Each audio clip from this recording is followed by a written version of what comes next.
subscribe now and press the bell icon. Never miss an update. On behalf of Lex Templum, welcome all our viewers to this important session.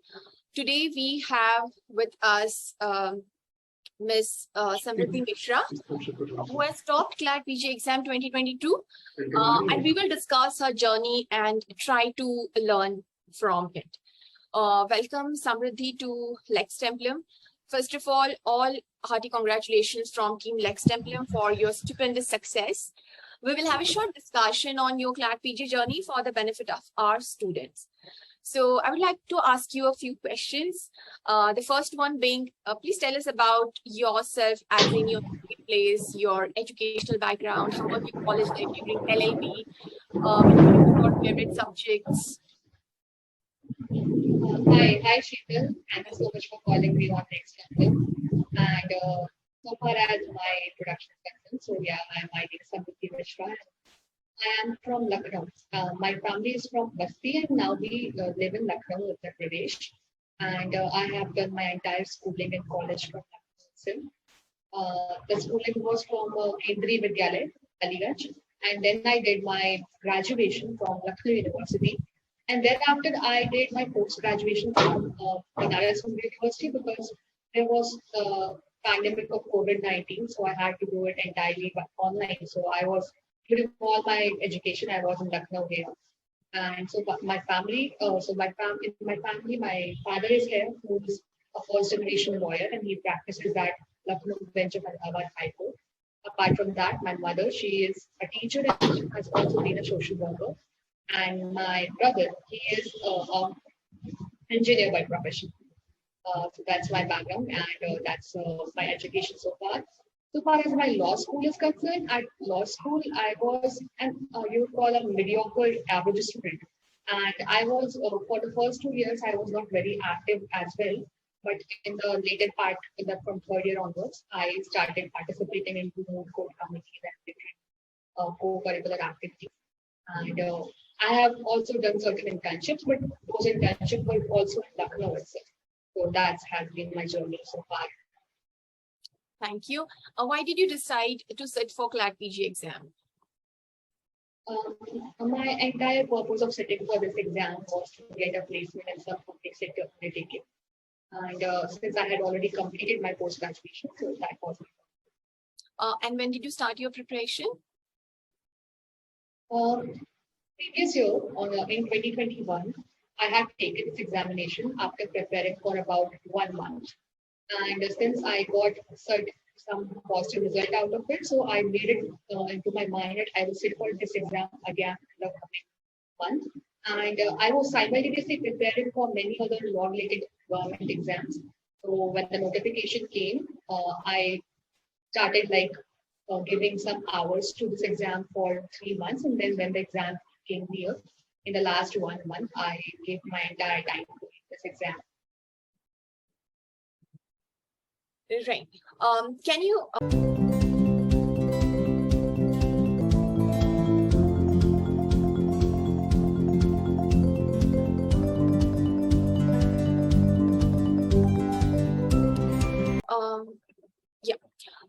Please share your winning strategy, as in how many hours you put daily for studies, how much importance you gave to different subjects. Yes. So I would like to tell you that in my university, there is too much inclination and trend towards judicial services. So in the 4th year itself, many students joined different coachings for judiciary. So I also began taking classes in a local coaching. And so I was continuously preparing for government exams and judicial examinations. So that made a base for me. Also, my undergraduate days, the teachers at Lucknow University also helped me a lot. They clarified all my concepts. So I had a strong base for that. Thereafter, so far as especially CLAT PG is concerned, because the pattern of the exam is very different than any other exam, I had to make a special effort for it. And particularly because there is a perception that the exam is entirely based on judgments, and one has to work especially over judgments. So before the CLAT PG 2022, for last 3 months, like from March onwards, I was studying for other exams, so my subjects were being revised every day. Apart from that, I specially gave 2 hours to judgments for 3 months, like from March to the end of 19. So, and in the month of June, I entirely gave special importance to CLAT PG. That has been the strategy I had taken. Right. So since 2020, that is the time I gave the exam, CLAT has changed this pattern, right? So is it asking judgment-based questions? How did you prepare for judgments? How much time did you spend? How did you categorize which judgments are important and which judgments are not? Can you please tell us about that?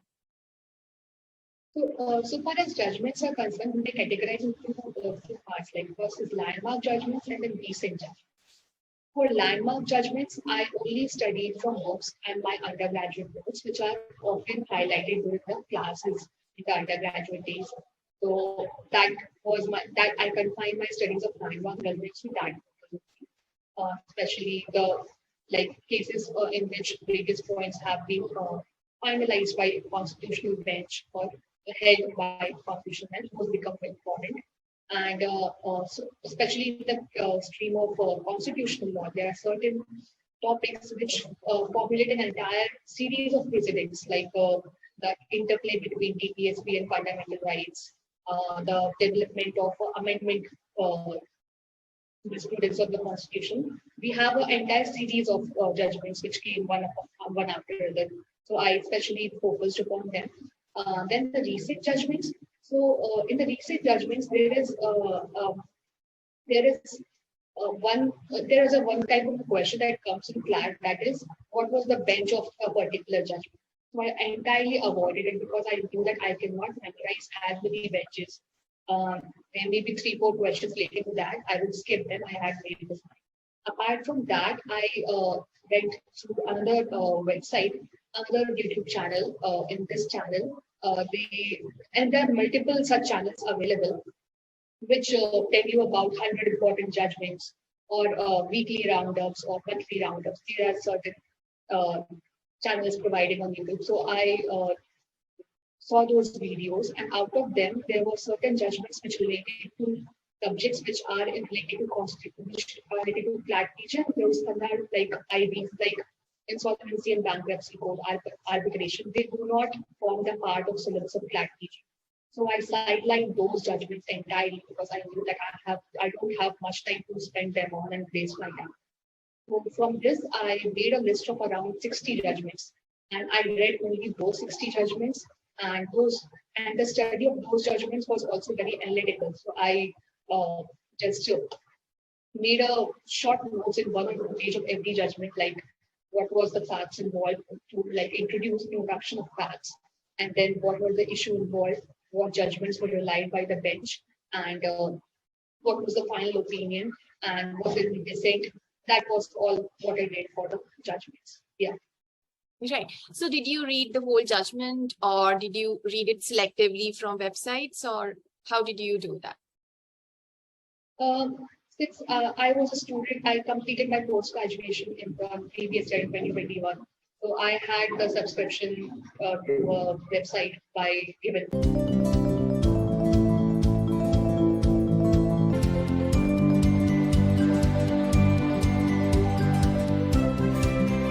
By my university itself, SCC online, if I can tell you. So I had a list which I prepared for YouTube, and then I read those judgments in detail from SCC online. And I did, because it is not possible for anybody to read a document of 1,000 pages or 2,000 pages, especially when a constitutional bench is involved.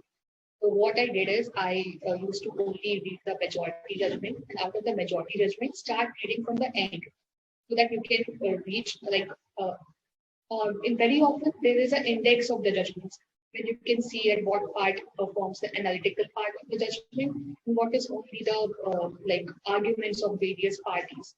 So I did not read the arguments.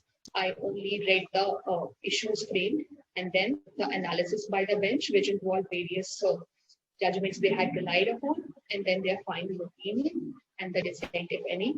In very short, that who forms the who gave a dissenting opinion, this judgment, which are not much in number. So that was the strategy. Right. Another question is, many of our students feel difficult in answering the paragraph based on jurisprudence. So what is your view on it? How will you suggest to tackle it specifically for jurisprudence questions? Uh, Regarding jurisprudence, so there were three passages in the jurisprudence of the question paper this year. And since 2020, when the pattern changed, there has been consistently one or more two paragraphs from the jurisprudence. So I knew that the questions from jurisprudence would definitely come. For jurisprudence, I had only revised my undergraduate notes. So that formed a base, and I had a conceptual clarity by virtue of the teachers who taught me at the undergraduate level. And so there was a passage which related to the hard Fuller debate, the Fuller's law of morality. You know? So I had read about the debate between Hart and Fuller, but I had not read in detail what was the entire theory of Fuller. So I knew something about it, but I didn't know everything about it. So I just read the passage, and then I could get the answers from the passage itself. So the passage was long, but it wasn't difficult if one would complete reading it in definite time. Another passage related to various schools of the jurisprudence. So out of which I could not answer all of them. There were some questions which I did not know the answer of. Like there was a statement given about relating to history. So I used elimination technique there. There were four options, out of which I could correctly see that two were not from the historical schools. And there were two people who were from the historical school. So what I did, I used the elimination technique and got a correct answer from there. So you will not know everything in the question paper. You have to know that. So do not panic. First thing is that do not panic. Just read the passage, and you may get a good answer out of it, or you may get an incorrect answer sometimes. But just try and do not panic. I think jurisprudence was easier this time. If one has read the passage with did not get panicked by the long passage. So jurisprudence this time it was easier than the previous ones. Especially in 2020, there was a passage about right, duty, and obese classification. It was much difficult. I think this was easier this time. Yes. Right. I would also like to ask you, how many questions did you attempt and what was your accuracy? Because that would help our students to understand how many questions they should attempt and what is the risk that they should take. So previously, when I had slate for this exam in 2021, I had marked 100 questions. And out of 100 questions, I scored around 70.5. This year, when I went for the exam, I knew that people are in 2020, the highest score was 72, and then it jumped to 85 point something in 2021. So I knew that the cutoff the highest score may go up to 100. The way it is going. So I knew that if I do not get a rank in top 10, maybe I'll not be chosen for any PSU. So I wanted to take that risk. In the first go, when I saw the paper in the first 80 minutes for the first time, I had done around 90 questions. Then I had a discussion with my brother before the exam. Should I take any risk or should I only attempt those questions which I knew? He said that negative marking in CLAT is only 0.25 per question.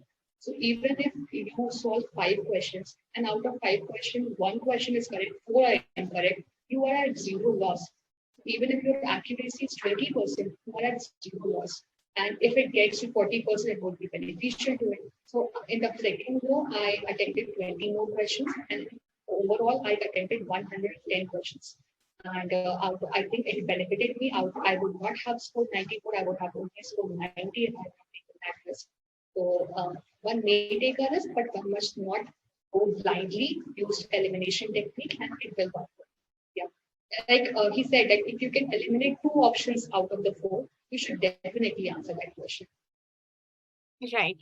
Thank you. So I would like to ask you another question. Since you mentioned that you will be joining PSU, so are you preparing for interviews and what are you doing about it right now? For the last 2 days, I am very busy, answering to various platforms. But I have to get back on track definitely. And since I have to also tell you that since I started for the exams the previous year, so I got a rank of 138 in general category, and I belong to EWS category. Previous year I had the certificate, so I used it. This year I could not make it on time, so I did not have that option. So I had a rank of 7 in EWS category.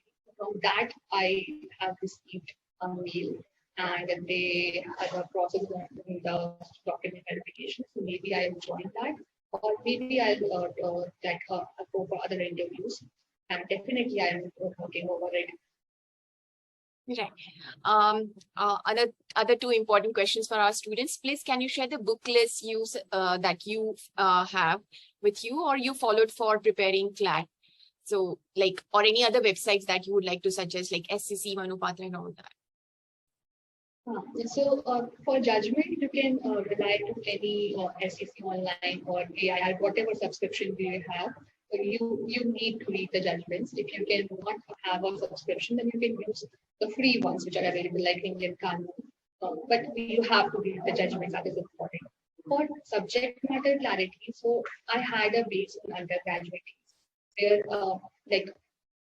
we used to have 7 subjects each semester. In each semester, there were 2-3 subjects that would you will get an interest into and read it by yourself. So I had notes of subjects. And apart from them, then 3-4 subjects which you only read during the examination. You will not have notes of those subjects. So the notes I had, I used them very thoroughly and religiously. And apart from that, you can divide the subjects. For constitutional law, I told you that I especially focused on areas which had a series of precedents over them. And for there are subjects which are based on any enactment, like Transfer of Property Act is based on Transfer of Property Act. Law of contract is based on Indian Contract Act. For these subjects, I only read the bare acts. And apart from the bare acts, I supplemented it with the leading judgments. If you have notes, you can refer to that. If you do not have notes, then you can refer to any book. But I think most of the students who sit for this examination already have a base in the undergraduate. Apart from that, there are certain subjects like law of taxation and environmental law, labor law. So these subjects are evolving day by day. The labor code came in the 2019 and it has entirely changed whatever I had read in the undergraduate days. So since the syllabus is so vast, I could not think of reading those judgments into detail. And I also saw the pattern of CLAT PG that they have not asked anything about in the previous 2 years. So what I did is I only read the recent judgments. And if there is any provision which is discussed in those judgments, I would read them in detail. So for the subjects, I divide into 3 categories: constitutional law, most important because the weightage is more, then the judgment, and then the subjects which are based upon their acts, and then there are subjects which are evolving day by day. So you only constrain yourself to the recent judgments. Yeah, that was my strategy. Okay, thank you. Please provide tips for our students who are appearing for CLAT PG 2023. I would tell them that first of all, do not go for reading everything. Be very selective what you have to study because you have limited time. And not only CLAT PG, if you're studying for any exam, you cannot go overboard. You cannot do the study of 5 years into 5 months. So just do not start building from the foundation. You already have foundation in the graduate days. Utilize that religiously. To the maximum resources you have, you must use them firstly to the maximum, and then whatever loopholes are here, you can fill them with additionally adding to it. So first thing should be that one must revise all their subjects which they have studied in the previously in the undergraduate, because many students directly give this exam right after their undergraduate. So revise your subjects which are in the syllabus, and give some hours to the judgments every day. Be consistent, and that if you fail to study on any day or for a week, do not go into I have wasted so much time. What will I do now? Be positive about yourself and believe in yourself and remain consistent. Yeah, that's all. Right. So what's your family's reaction now? How are you feeling, you and family? You have got All India rank 1. So what's the reaction? Not only in law, but in any other examination, there is more there's more discussion about the undergraduate entrance exams and the postgraduate examination. You might not know the topper of the previous year. I think I even do not know who topped last year. So firstly, when I saw the result in the morning, next day, and in my family, everybody has a habit of waking up very early, around 5 or 6 a.m. So I knew everybody is already awake. So I went up to my brother who was on the roof. So I went there and I just got him down and showed him the laptop. Let's see this happened. So he was very overjoyed. He was very happy, and he is the motivation. He's the person who I run up to when I am in problems or when I get some positive results. He's the person I run up to. So I told him this, and then he was so overjoyed. He told everybody. Then the family WhatsApp group is like constantly hitting ting ting ting. Everybody is overjoyed and everybody is very happy. So I am very happy to make them happy. Yeah. Thank you so much, Samriddhi, for taking time out and telling us about your preparation, your strategy and everything. Thank you so much.